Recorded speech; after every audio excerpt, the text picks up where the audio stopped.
Haribol. So, is compassion integral with spiritual life? And of course the answer is yes. And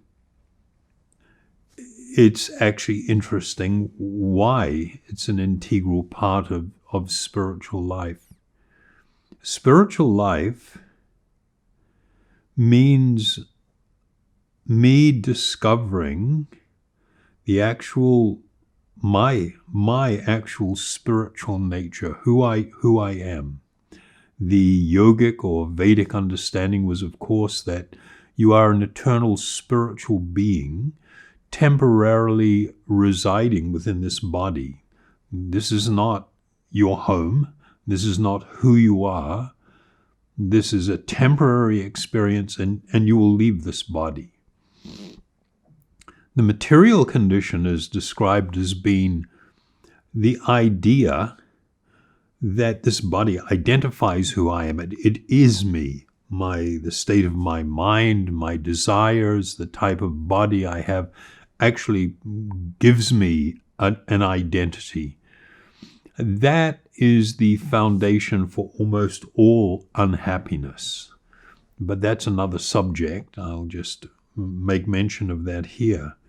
And so the spiritual journey is one of discovering who I actually am in the deepest part of my being, who I really am, my spiritual identity. As one begins to have this awakening, this enlightenment about my spiritual nature and myself as being a spiritual being, there will be a corresponding or simultaneous awakening that this is actually the nature of all others.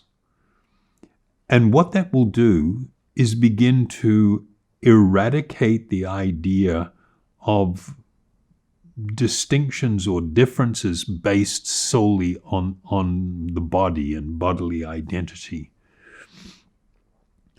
That has the effect of actually bringing people closer together.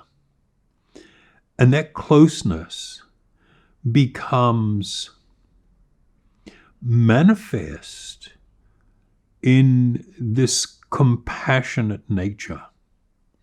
So we have a wonderful description in the Puranas of compassion. And compassion is the inability to tolerate the suffering of others. This is actually a huge idea. And it means that there has to be this foundational shift away from self-centeredness to a broader appreciation of the equality of all living beings based on our spiritual identity. And the natural result of that, as I begin to feel an affinity and I begin to be able to experience a commonality with others, one will automatically experience a sadness for the suffering of other beings, all other beings. The Vedic teaching being, of course, that our identity as a spiritual being is the thing that actually binds us together, whereas the idea of bodily identity causes division. There is a wonderful verse, I'll just look for it here one second, in the Bhagavad-gita. And in this verse, Lord Krishna is speaking with Arjuna, and he's speaking about a perfect yogi, one who has attained the status of perfection in their practice and attainment of yoga, or this deeper spiritual principle of union, of spiritual union. So it says he is a perfect yogi who, by comparison to his own self, sees the true equality of all beings in both their happiness and their distress, O Arjuna.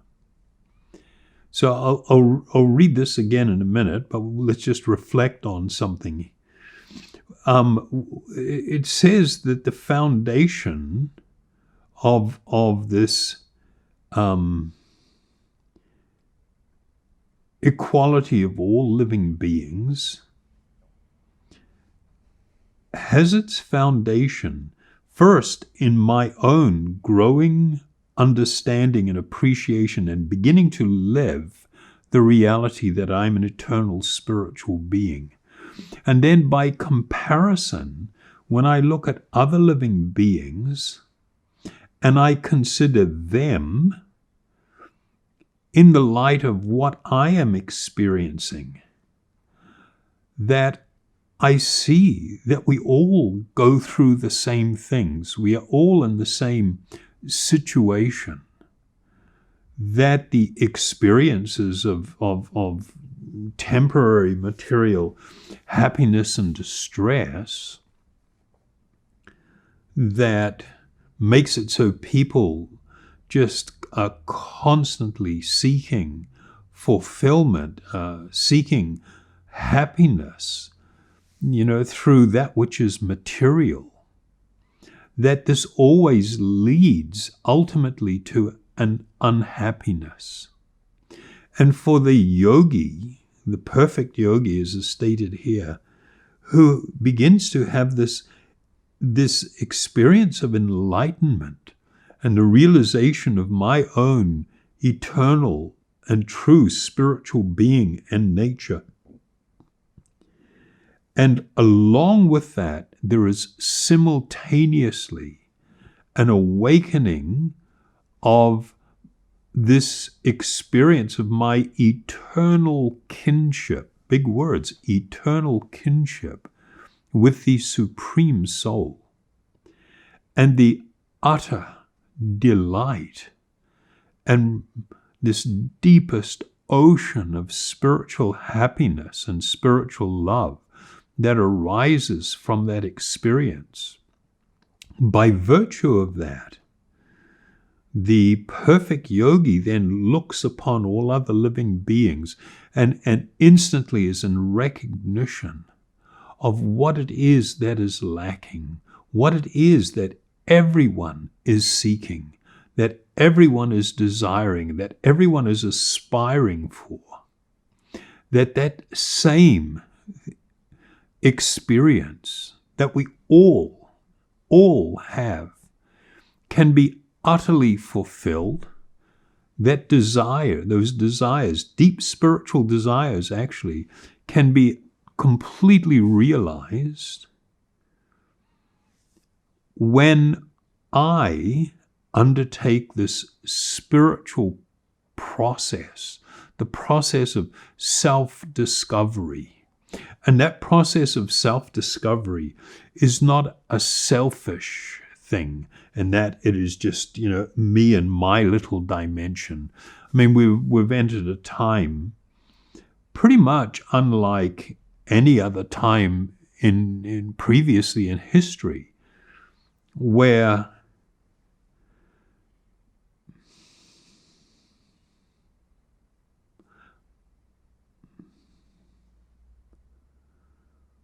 to have a sense of duty towards others, to feel a responsibility towards others, is being largely overshadowed by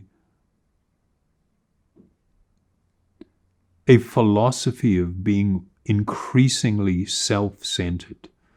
And there was a brilliant documentary that was done by the BBC some years ago, a 4-part documentary called The Century of the Self. And it explored how, with the introduction of psychology, and then the use of psychology as a tool to manipulate people through advertising and everything, that there was this intense drive to have people become increasingly self-centered and to seek their own individual happiness without any concern or connection to others. And how this became increasingly pronounced throughout the last century, and of course continues on to today. Now, we've talked about these subjects many times before. And most people are completely oblivious to this reality of what it was like previously for thousands of years in terms of the way people related to a bigger idea of themselves, like family and a village or a town or a society or a nation, in a very, even though it was materialistic, it was a broader idea where I did feel connected. I did have a sense of duty. I did have a sense of service and care, and the well-being of others was very, very important. To a time now where we're told that, to pamper our own body and mind, which we will call ourself, and to be utterly focused on my needs is the ultimate expression of self-love and healthiness. It's a healthy condition. From a spiritual point of view, that is not so. And I don't want to get into debating that or being overly focused on that. This principle that we're speaking of, the foundation of true compassion lies in my capacity to see the equality of all living beings. Not just to see it intellectually, but actually recognize how we are all equal. To recognize that we are all spiritual sisters and brothers, that these bodies are simply temporary garments that we've acquired in this particular lifetime and can easily, and not only easily, will change going forward. And that when one begins to have this realization of my own spiritual nature and the spiritual nature of all others, feeling this connection, one becomes very overwhelmed with the unhappiness that is tied to the material experience. And an enlightened person will feel increasingly compassionate to a quite intense level. It is not a possibility for you to become enlightened, to become more spiritual, and not feel increasing compassion for others, even those who might consider themselves your enemy. Because for a real spiritualist, they don't feel anyone is their enemy. Others may feel, on the basis of some material consideration, oh, that person is my enemy. But the yogi will feel intense love and certainly great compassion, even for those who may wish them harm or have ill feelings about them. And this is a really extraordinary state. And it is a wonderfully transcendental state. And it is a state that becomes very much where a person is very much free from a lot of the burden and anxiousness and fear and anxieties that come from being materially absorbed in wrongly thinking the body to be the self. And how is that then manifest in terms of one's life?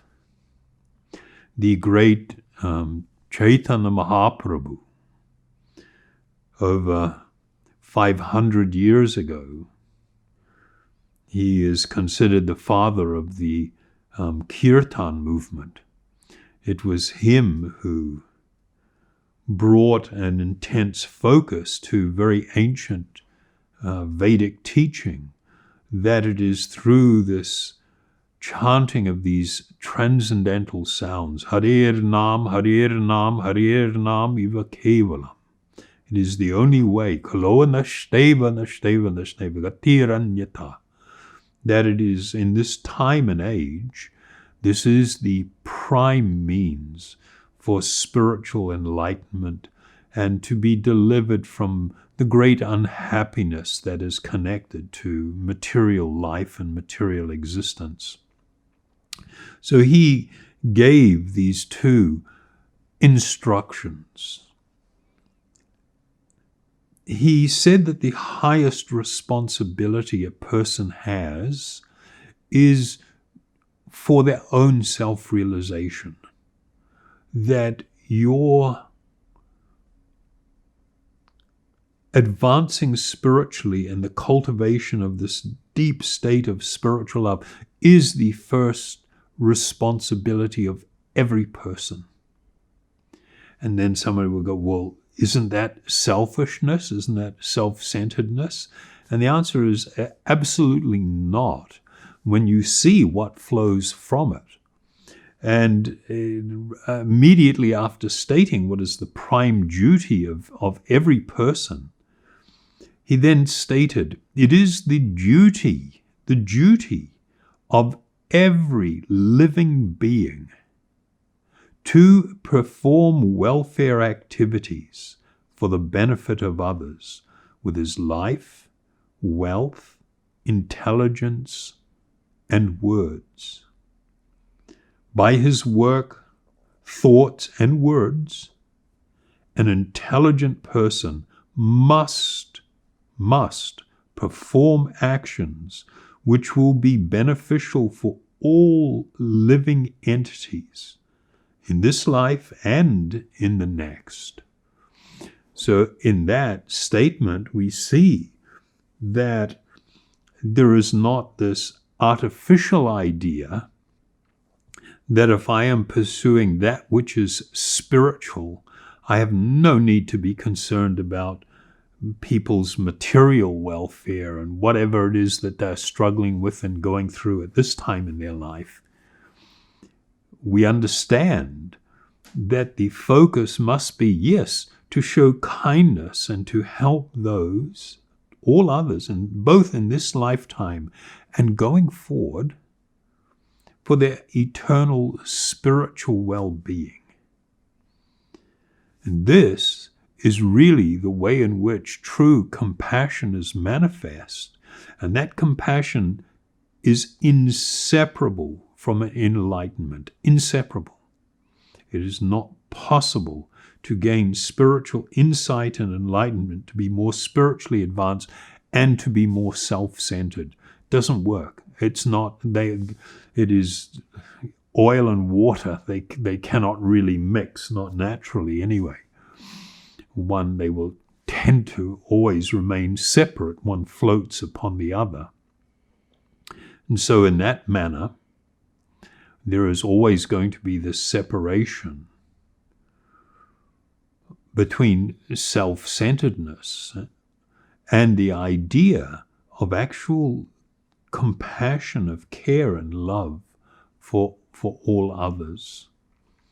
So that is what I would like to share with you tonight, and ask you to reflect on that. And I will post the verses that I read wherever the video gets posted, and maybe you can keep it somewhere safe and special, and from time to time reflect upon the wonderful statement, or statements in those verses.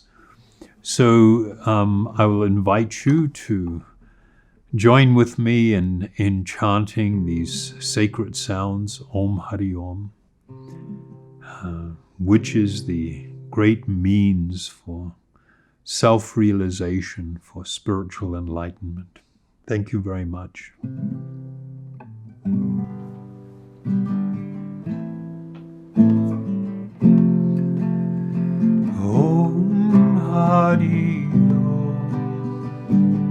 Om Hari Om, Om Hari Om, Om Hari Om, Om Hari Om, Hari Om, Om Hari Om, Om Hari Om, Om Hari Om, Om Hari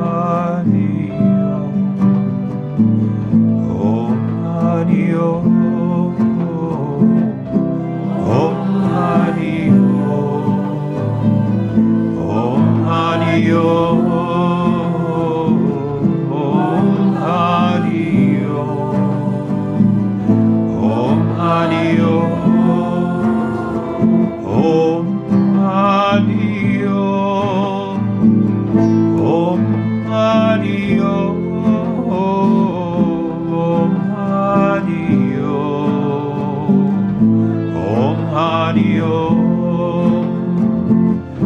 Om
Hari Om.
Thank you very, very much for joining us, and look forward to catching up with you next week.